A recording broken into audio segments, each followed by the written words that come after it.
Morning, it's 10:05 on June 30th. Today's our third Benefits Committee meeting.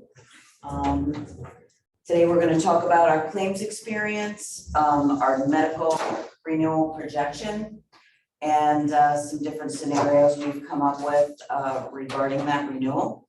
And then there'll be some open discussion.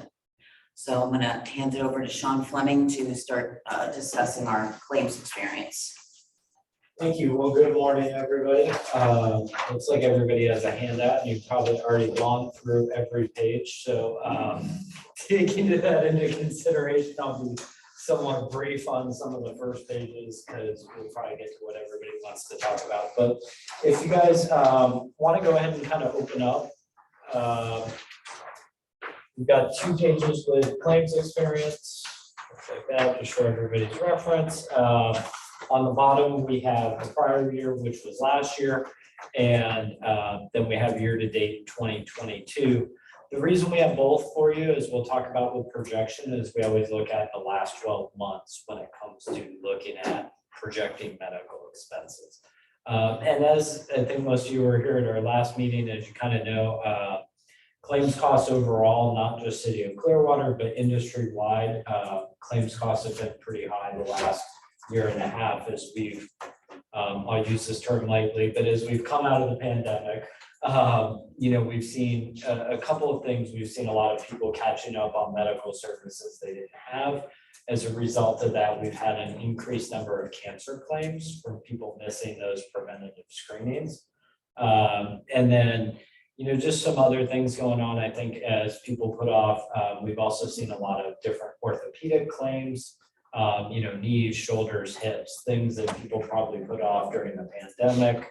A couple of us were talking, ahead of the meeting, even, noting that some people they're, as they're planning to retire, maybe making sure they get things done while they're still on the plan. So just a lot of interesting things in play. On top of that, we're seeing a lot of increased pharmacy costs industry-wide.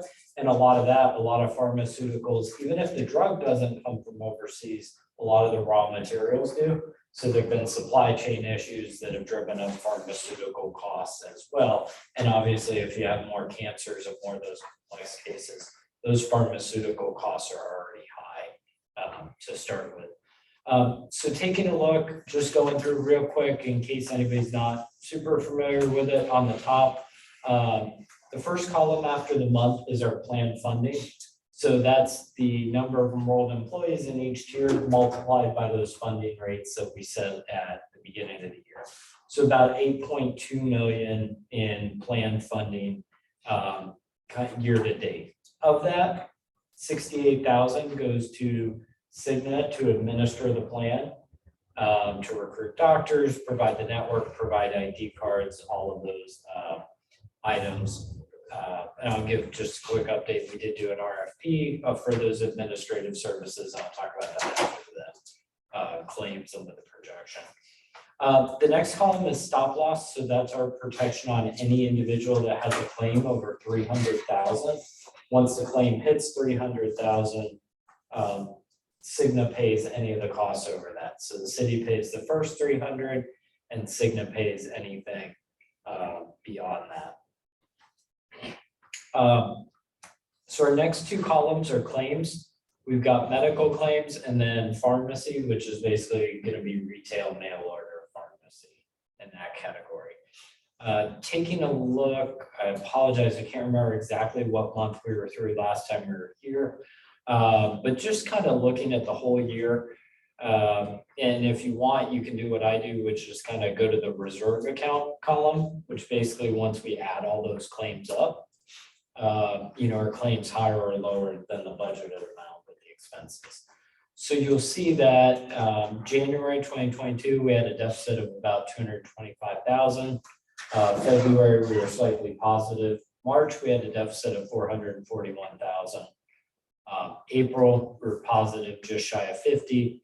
And then May, we had a deficit of about 217. If you want to just glance down below in 2021 on that same column, on the page below, you'll see that 2021, we finished with a deficit of $1.6 million.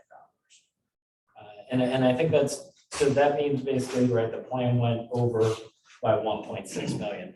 What I do point out is when that happens, that's a cost that the city ultimately has to absorb out of the central insurance.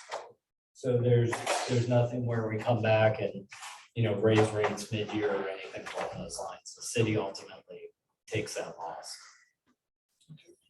Yes. From my understanding. What do you attribute to the deficit? To a $23,000 positive, and you go back to a huge deficit. What do you attribute that? So if you take, basically that's the first column after the date, total Right. plan funding. Yes, sure. Minus the total plan cost. So it's basically the cost exceed the budgeted estimate. Right. Like it's just the volatility of claims being paid. 1 month we had some One big month we had claims a lot, paid, 1 month the we next didn't. month we didn't. Okay. Yeah. So looking back up at the top page, we do add in pharmacy rebates, which get paid out late March of every year. Those are rebates that,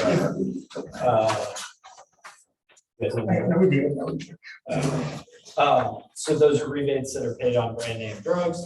So looking year to date, because of the pharmacy rebates, we do have a surplus of about 465,000. Obviously, those pharmacy rebates get paid once a year, so that's sort of some buffer throughout the whole year. If you take a look at the column on the right, it's claims per employee per month. So that's we take total claims up to that stop loss level, divided by the number of employees on the plan. You'll see that number is 1,032. If you go to the bottom, just to give you an idea, it was 1,030 was the average last year. So no significant increase in claims this year from last year, which inherently would sound good. But of course, if you look last year, we had that deficit of 1.6 million. So we like seeing that things have leveled off, and hopefully they will potentially start dropping down. That's what a lot of people are prognosticating for the industry. And we've seen a little bit of improvement this year. Hopefully that continues as we take a look at that. If last year there hadn't been a deficit and claims were flat, it would obviously be a little bit better situation, but we're still catching up to some of those levels where we needed in 2020.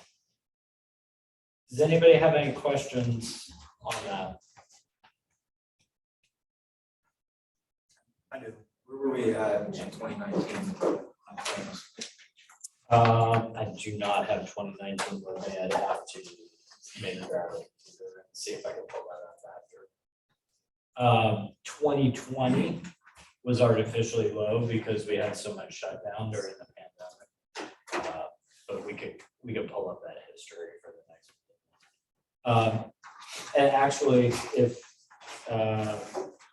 if you want, you can actually look in the middle of, do you have a sheet? Yeah, the annual net cost. Yep, yeah, and there's not a number on there, but you can just kind of see, bar graph wise, kind of where some of those are.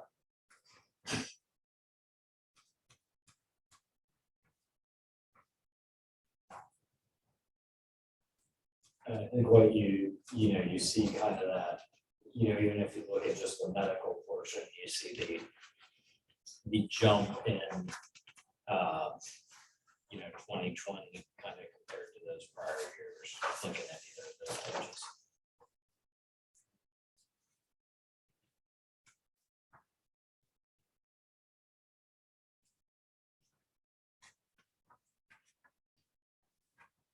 You guys have any other questions on the claims?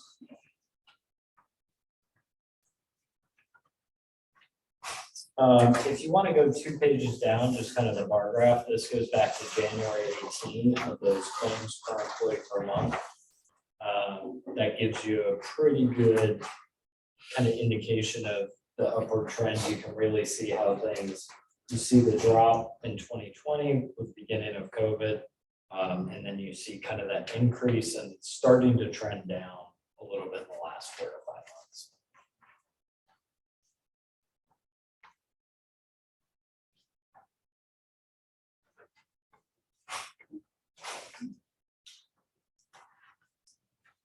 So the big increases, big increases that you guys are seeing for the reason for the increase is cancer claims and pharmacy claims are the two biggest. So industry-wide, those are two of the biggest. Every group is gonna have specific, kind of different drivers. I mean, last year you had a couple of extremely high heart-related claims. So it's not necessarily like for City of Clearwater that it's, all one or all the other.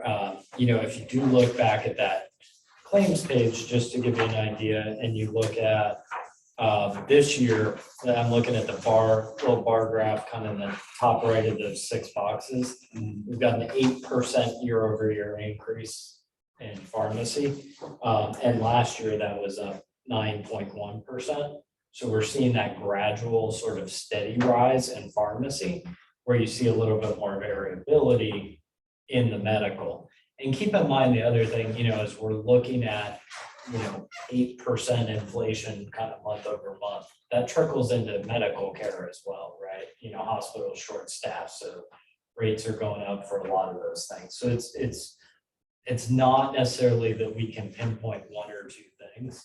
It's really kind of globally, there's a lot of different things just driving costs up, just like everybody's seeing increases in gas and groceries and all those things. Medical's not.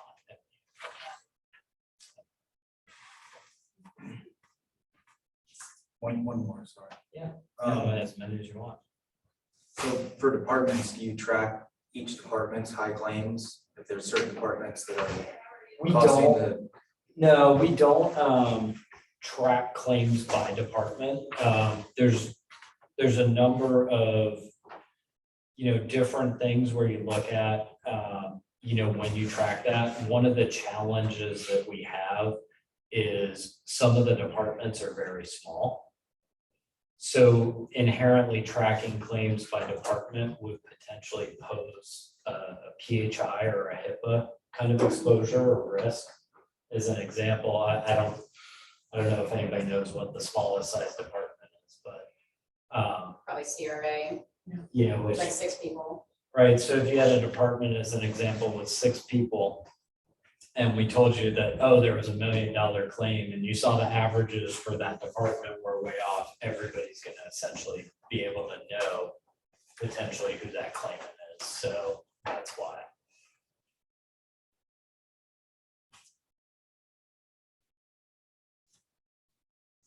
The other thing with tracking some of those things that I think is interesting is anytime you look at those variances, you really need to look over like a long-term period to make sure you have an accurate. The smaller the data set gets, the more variability you get over a year-to-year basis. So 1 year, we see people where they go to pools, oh, we're the lowest claims in a group this year, and we're gonna go out on our own, and then their claims blow up the next year, things like that. So we see that quite a bit.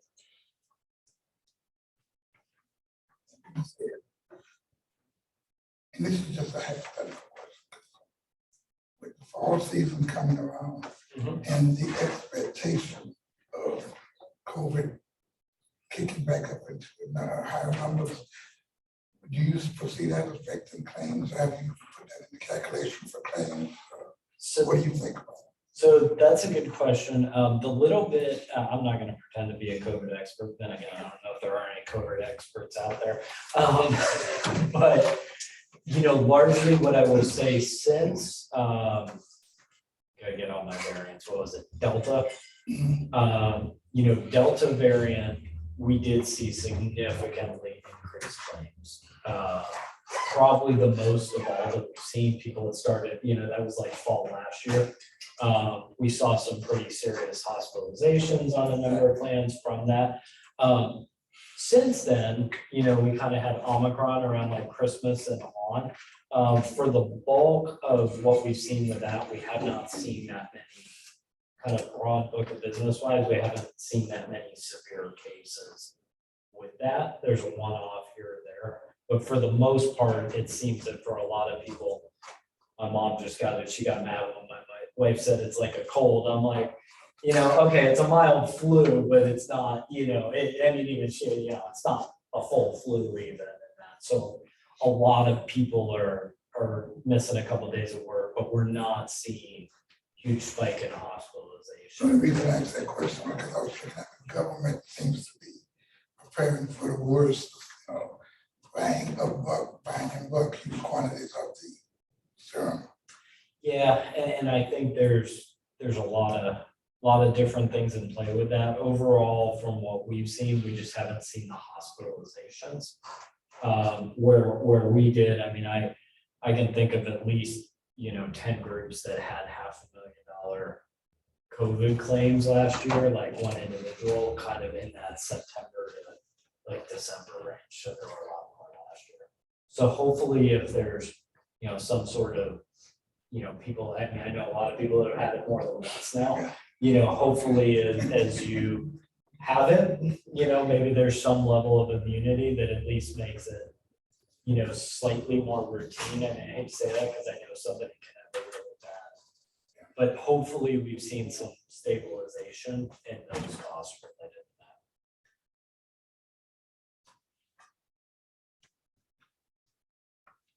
that. All right, you guys want to move on to projection? So I think since we only do this once a year, I'll kind of walk through, but somewhat quickly, line by line, if you guys have, that's it.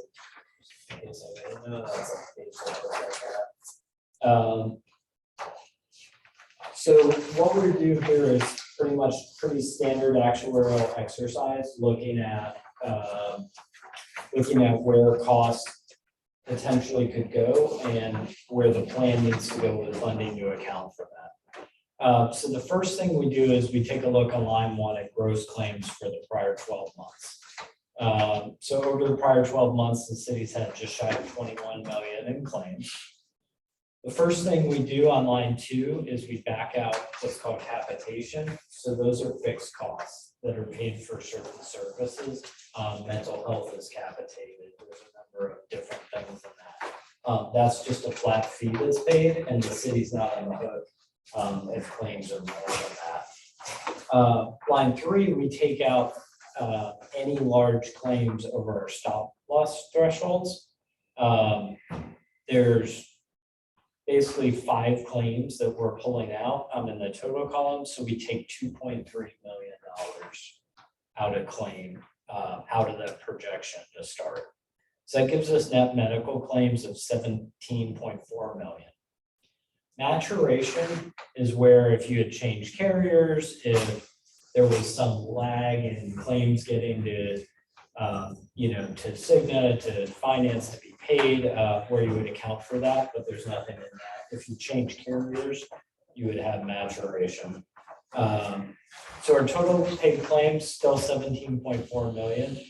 On line 7 and 8, we divide that by the number of employees on the plan over that time period. And then we multiply that on line 9 to get online by the current in force to get our projected. So enrollment's down a little bit. So overall, we project 17.3 million in claims. So line 11 is really where the bulk of our increase comes from. And that's projected medical inflation on the plan. So you'll actually see over the last couple of years, overall medical inflation has actually been down a little bit on the medical claim side. So the actuary is using a 5.3% trend on that, but they're using 14.1% on pharmacy. Pharmacy is about a quarter of the plan costs overall, just to give you a perspective. So that gets weighted down. So when you plug those in, basically that's about an 11.6% projected increase to claims. When we look at, we've got 6 months of this plan year left and 12 months in the plan year that we're accounting for. So that takes our trended claims to 19.3 million. We then add back in the city's responsibility. So the amount of those large claims below stop loss. The reason they do that on line 13 like that is those claims are looked at more as anomalies, even though you'll have some every year. So they don't want to plug that inflationary rate onto those claims. Also, because you have stop loss at that limit, the amount that you pay unless we raise the stop loss is not ultimately going to go up. So that controls the costs a little bit there.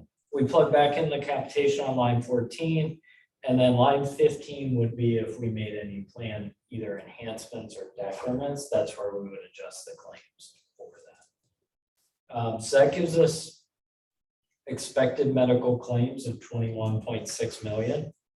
On line 16, we pull out what we expect the pharmacy rebates to be.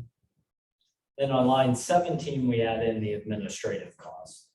And I'll stop here, and line 18 is the reinsurance. I'll stop here and just kind of use this as a stopping point to talk about, we did do an RFP. We had a committee, which Joe, do you remember who the committee members were? It was For which one? for the Health medical. insurance. It was yourself. United? No, I'm sorry, no, the committee members. I just want to share. Oh, for the RFP for Yes. Cigna, that was me, Billy, Jay, Leah.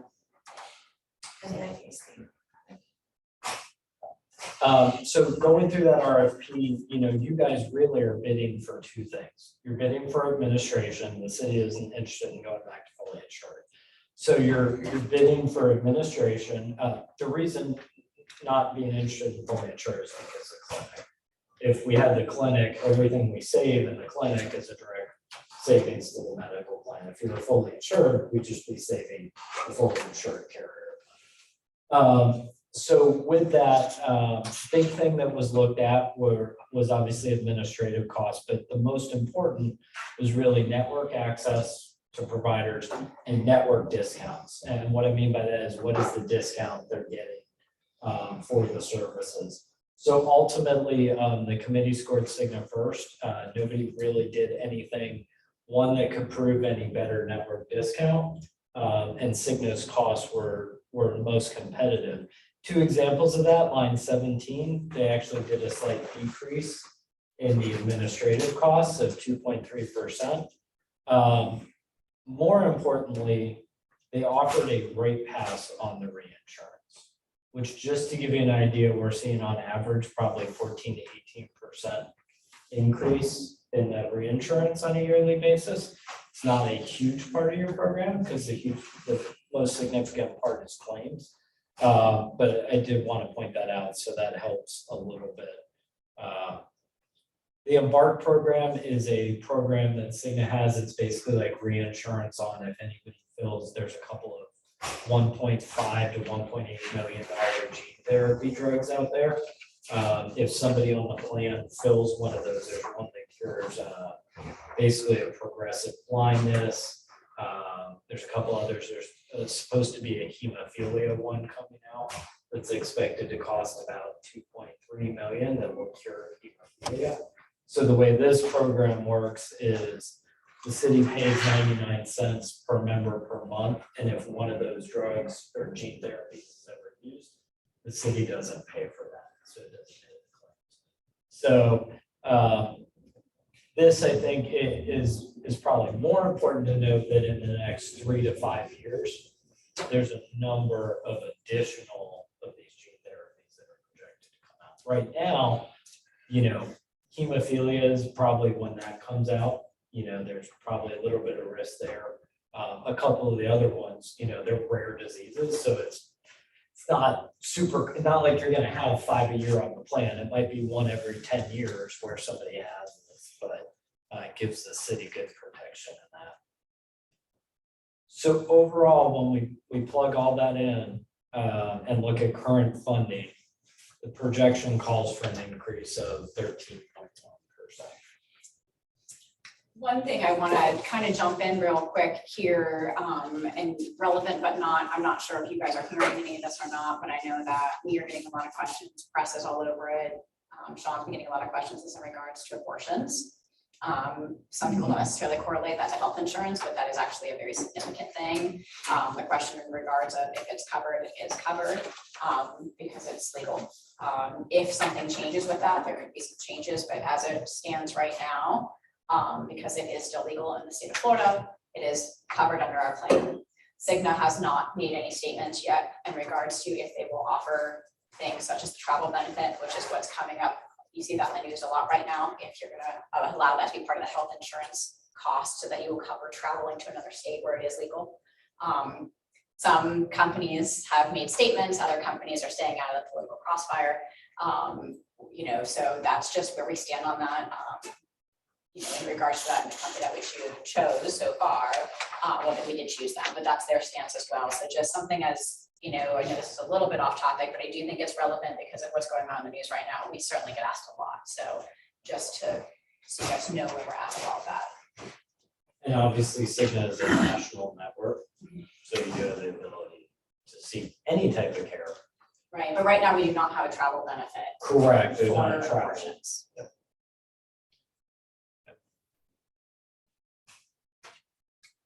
So let me ask first, do you guys have any questions on projection?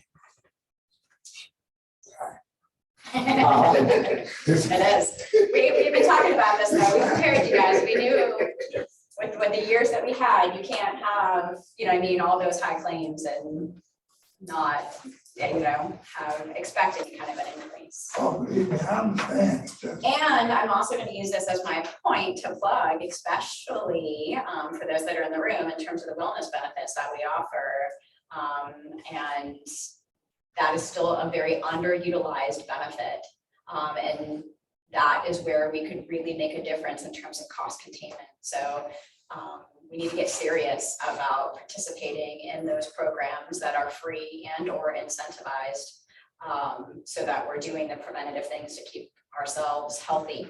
You know, this may be, and it may point back to us as a unit, but we're hearing a lot of positive from people using those programs that you offer. So I'm kind of wondering where is it lacking and people are using it. I mean, So yeah, we have great success. It's just in terms of utilization, less than 50% of our folks do it. So for those that participate are having great success. But you know what I mean, but they're underutilized. I mean, so for preventative, going for a physical, that is something everybody should do every year. They don't, not even come close. And then you get into your more specialized things, colonoscopies, mammograms, you know, things like that, all free. And also incentivize that you're supposed to do, those are some qualifiers in terms of age, but still annually and whatnot, and our employees don't do that. And that, you know, I mean, and when you're looking at our cancer costs, those preventative things are what makes a big difference. Hypertension and diabetes is our #1 cost. It's actually higher than cancer. And we have programs to combat pre-hypertension and or pre-diabetes, and then management programs once you're already in those stages. Although I forget what our percentages are in terms of the employees that have one of those conditions, it's pretty high. Those that actually participate in the program is still very low. Now, we are proud of those that are, and we're championing them because we do have people that have enrolled, especially in Omada. We've had a great turnout for that. But in turn, if you look at it, you know, in reference to those that could qualify for it, I'm wondering that what you're saying that,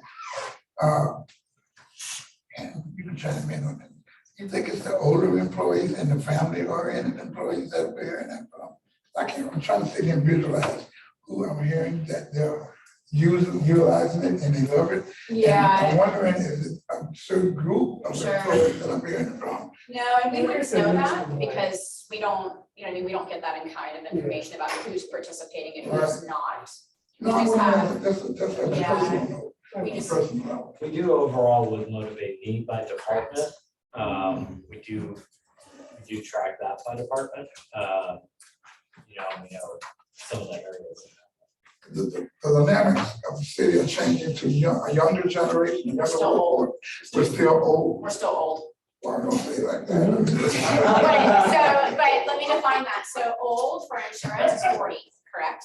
So that's what old, so I'm old, you know what I mean? So like in terms of what insurance deems as an elderly population, it's 40 and above.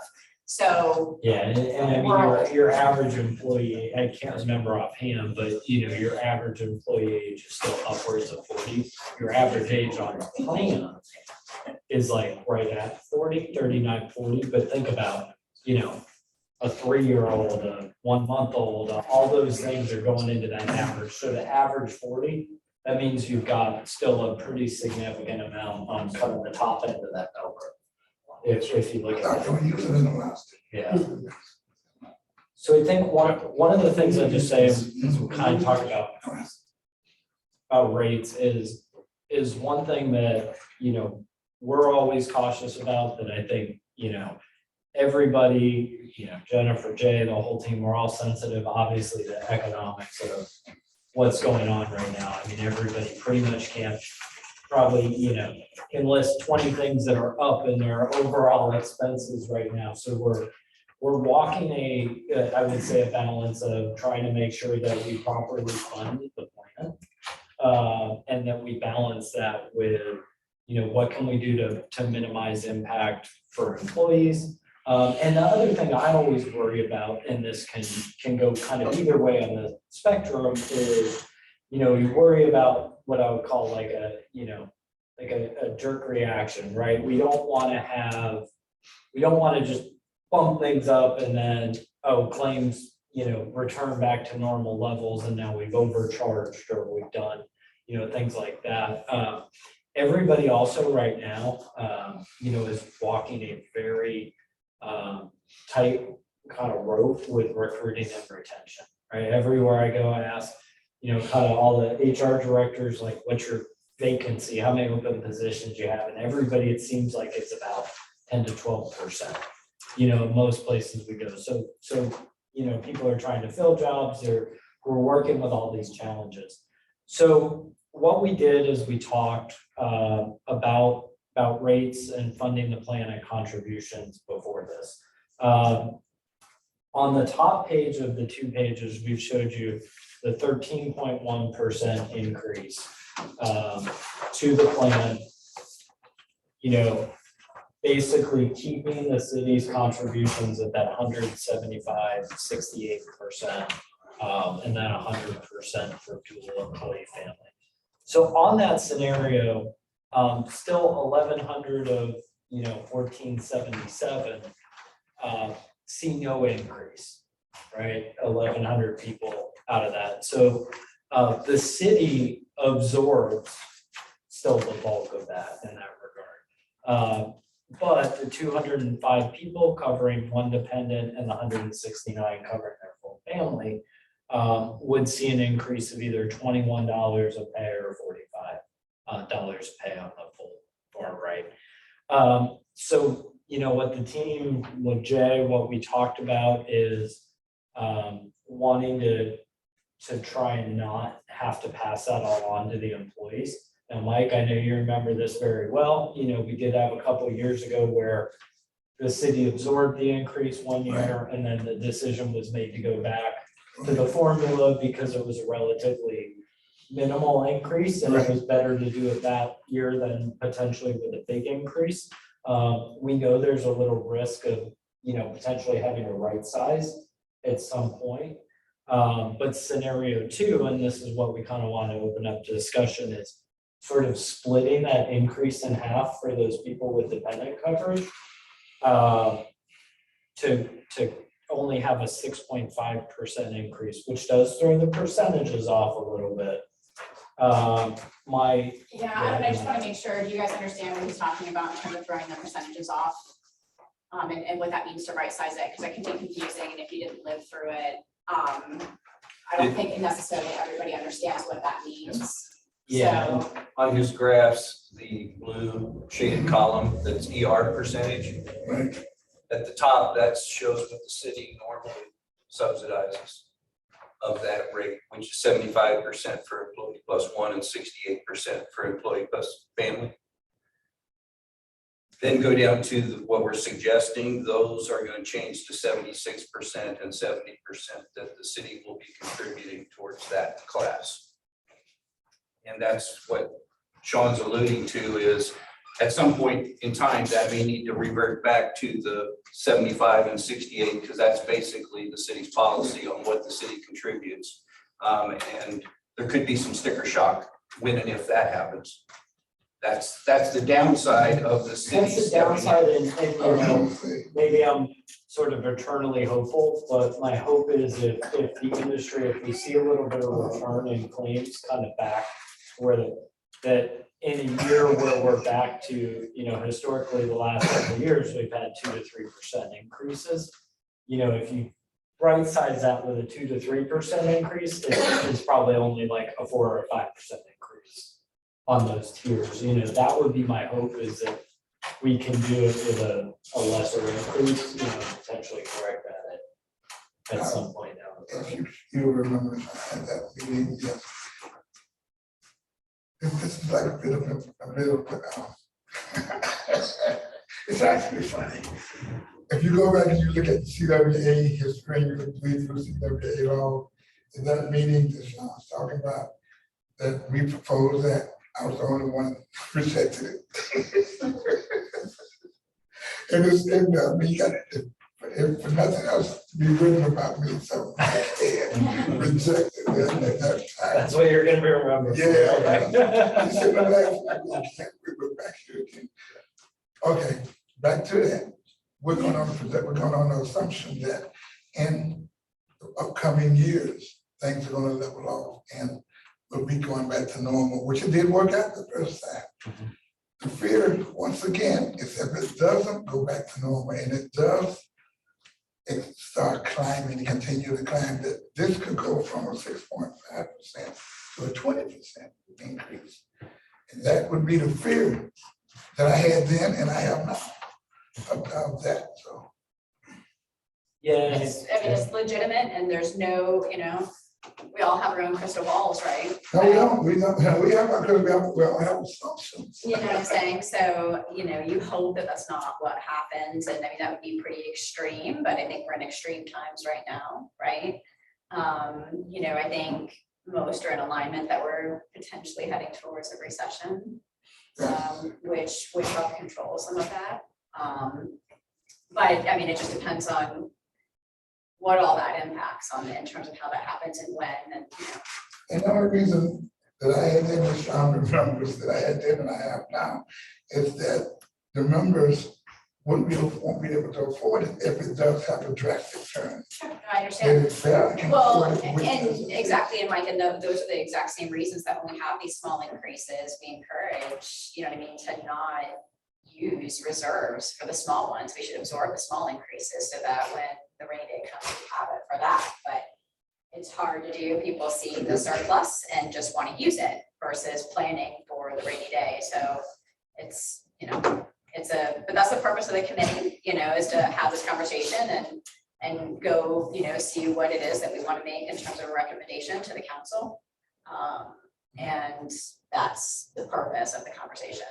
And I'll throw one other item in that we talked about, but I would say, you know, you all are welcome to give us any different opinion, but we did talk about potential plan changes to, you know, offset the increase needed. Our kind of general consensus, and I would say this is consistent with almost every other one of our groups right now, is with recruiting and retention and the challenges where it is. The idea of potentially hitting individuals with a reduction in scheduled benefits and a potential increase in costs is really not that appealing. But if you all feel different, we're happy to bring that back for the next meeting. But I think overall, keeping that schedule of benefits where it is probably the recommendation that we all would have, is to say we don't think it's time to cut the schedule of benefits and increase the cost. Because I think, you know, people will be unhappy with one either way, but they'll really be unhappy if you do both. And I think right now, keeping the stability in the schedule of benefits with the hope that things return a little bit more on the claims. I don't really think that. And just to give you guys an idea, this is like in increase in claims and all that is not exclusive to the city of Clearwater right now. I would say the only ones that are exclusive are the few random groups that aren't seeing much of an increase, because overall, industry-wide claims are up.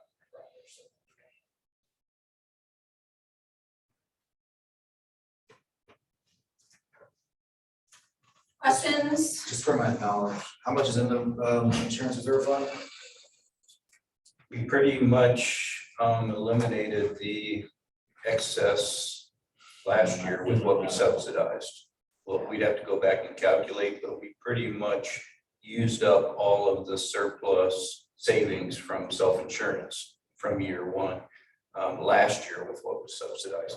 That's kind of what Sean alluded to, or Jennifer alluded to, is we used it last year to subsidize to keep rates low, when in hindsight, that probably wasn't a good idea because we need it worse this year and we might need it worse next year, but we did use it. It kept rates very low last year, or this current year, but that was somewhat of a one-time shot until we built some more savings back up.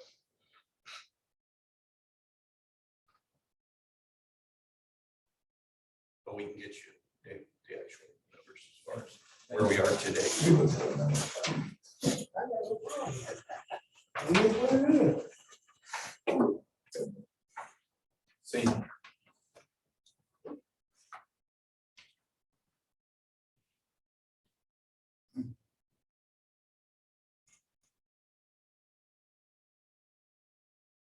So the city used the reserves to offset the increases last year. The benefits committee did, Yeah. within the city. If we were to have how many people would actually be towards 6.5? It's the 200, well, so the people that would be impacted would be if you look at the counts on that plan. Yes. So you got 200 with employee plus one, 169 with family. about So, well, you got almost, I would say 370. Yeah, 370 employees out of the 1,800 are going to see the increase. The rest of it is going to be absorbed because they have either individual coverage or they're married, right? And they're both, the family coverage is free. So that's what you're looking at is 300 employees impacted. I would think based on what they're accustomed to the last few years, 6.5% is going to be a bit of sticker shock to them. 13.1 would be a really big shock. Yeah. 13.1 is a hard time. Yeah. Don't do that, because that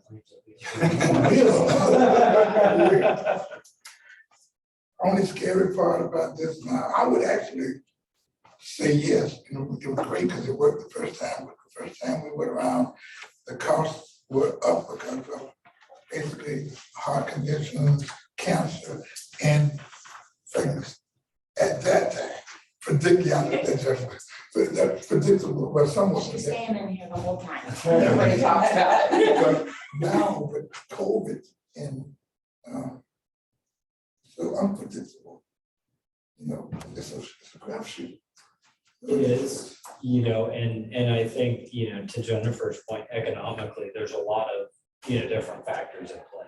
They keep raising interest rates and we go into a little bit of a recession. They're talking about that, potentially kind of curbing this wage inflation and people being able to jump and get $10,000 more, even though it's not quality, and some of those things.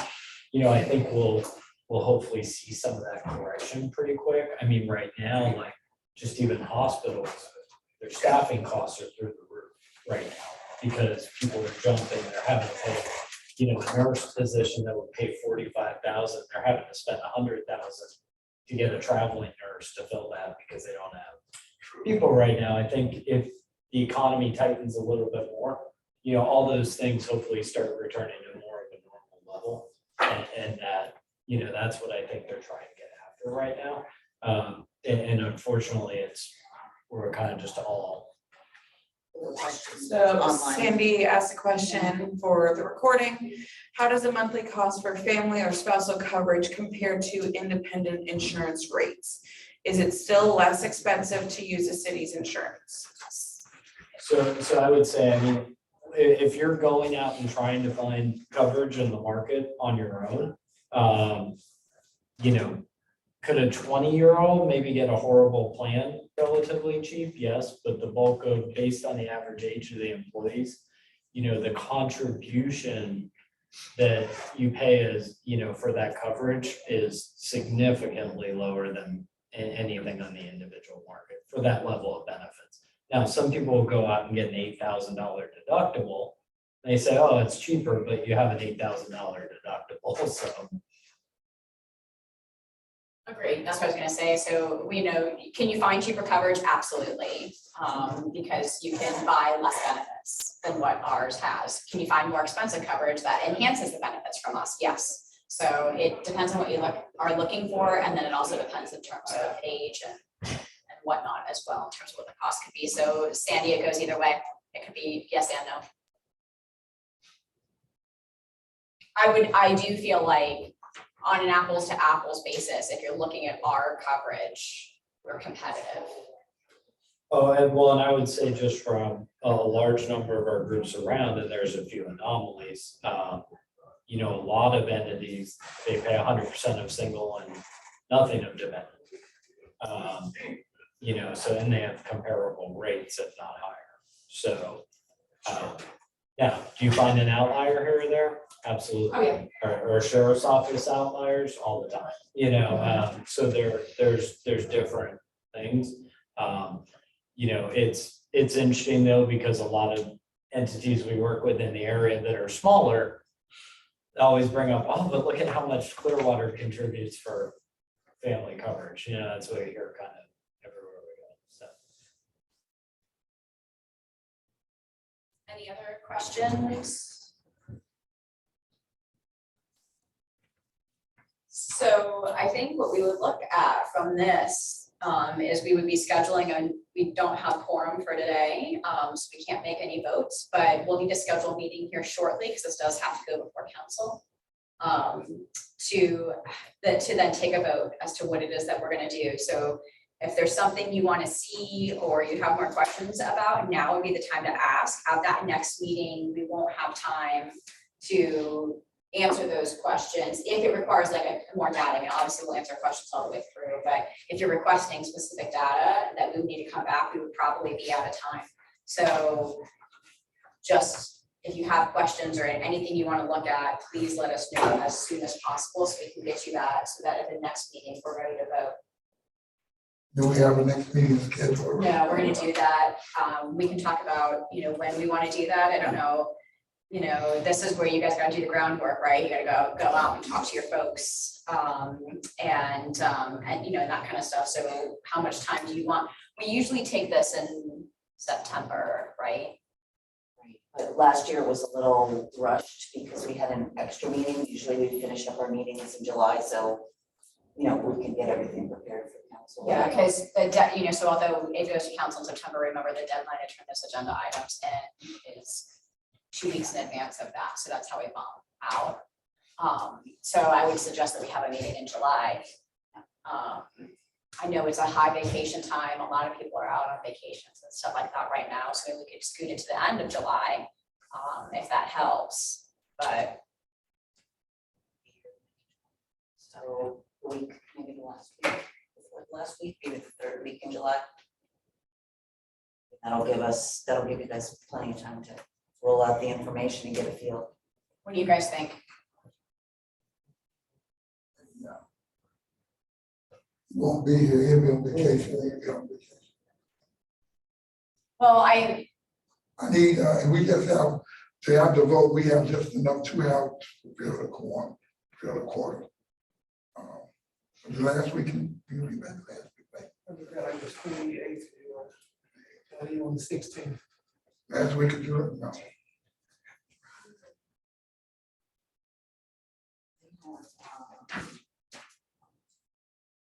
They should have 5.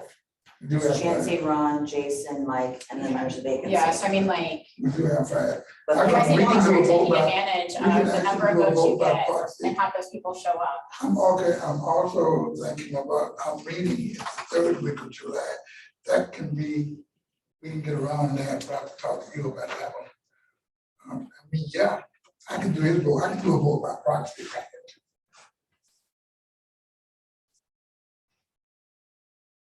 What do you guys think? Higher? Minimally the last week of July. Give us 4 weeks to talk to everybody. So we can talk to people at the meeting. This is a big issue for us. I understand. It's a It's big not gonna go Everyone, long. And believe it or not, even though you might hear differently, this does affect our recruiting. Because we have people go to other departments for this purpose. In terms of what, coverage or cost? Family cost?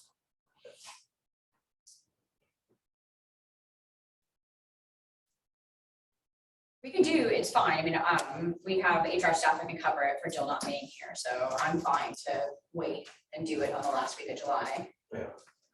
So that's, like I said, that's certainly not a problem. If that, helps. We have to have a quorum, so you guys have to show up. Yeah, I've talked to police, they've had some change on their executive board, and so they're gonna come and get the stuff. So, okay, well, we will schedule, is there a particular day that you guys like better for that last week of July? The 25th or the 29th is what we're looking at. 29th. Yeah, I'm gonna be getting back like the 26th and trying to work like, 28. yes. I can always come back a day early.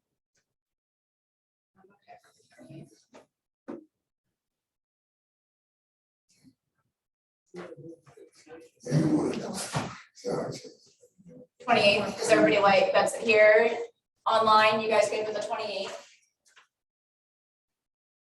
Do you have any other opinions in terms of state timeframes or questions?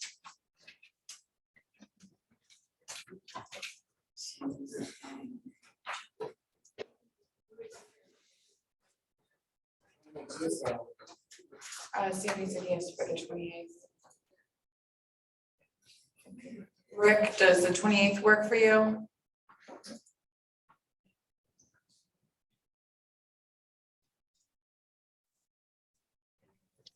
Yes. Okay, thank you. All right, Sean, that's good for you. Okay.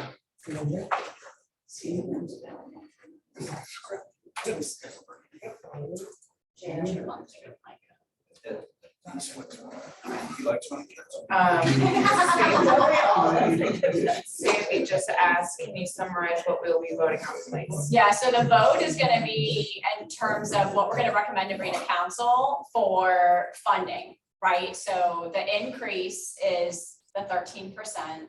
I don't, Sean, are we expecting any significant change to that? It's gonna be, so that's what we have. We have a 13%.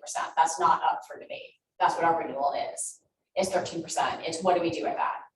Right? So do we pass on the whole 13% to, again, this is only dependents, right? I am one of those, so it's not like I'm insensitive to that. There's, by any means, but do we pass that on to them, which is about 300 employees, okay? Or do we do something, what you have in front of you is a proposal to split it. So those are the options. The committee can certainly ask for something other than that. It just may not be supported necessarily.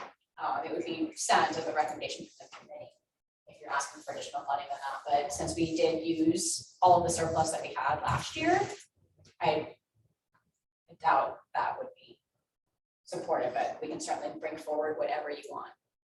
So council does support the 65. we have not spoken to council. We don't go to council until after we've had, but it's we, from a financial standpoint, it's what we can absorb. Okay, so no, this has not, it won't go to council until September.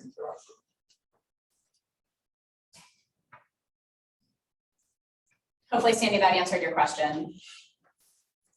You also, I mean, if you all wanted to propose making changes to the plan to buy it down, for example, increase deductible, increase out of pocket, increase co-payments or things like that, you could certainly do that. We've looked at it. It takes so much to move that needle that that's not something that I think would be beneficial. But that's, again, certainly an option that the committee could raise. But if you want to look at that stuff, you need to tell us now so we can give it to you.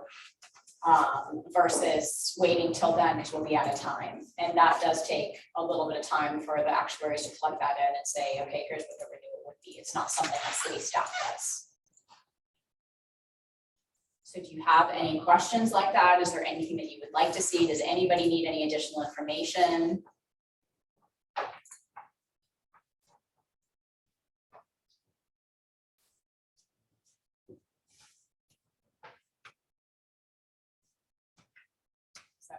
I don't know if you said anything. I was talking, but I didn't hear anything. I didn't say Okay, that. I won't be able to get what I need. I'm sorry. I don't need anything. Okay. All right, well, if nobody has anything else, I think we're good to adjourn. Sean, did you have anything else? I don't think so, just let us know what we need for the next meeting. If anybody comes up with it, send it to Joe. She'll send it to us. Please keep pushing our wellness programs. They really make a difference when they're used, especially like Armada. Makes huge differences on the diabetes and hypertension issue. But even the Motivate Me stuff, getting people to the doctor helps a lot. All right, well, thank you guys. It was good to see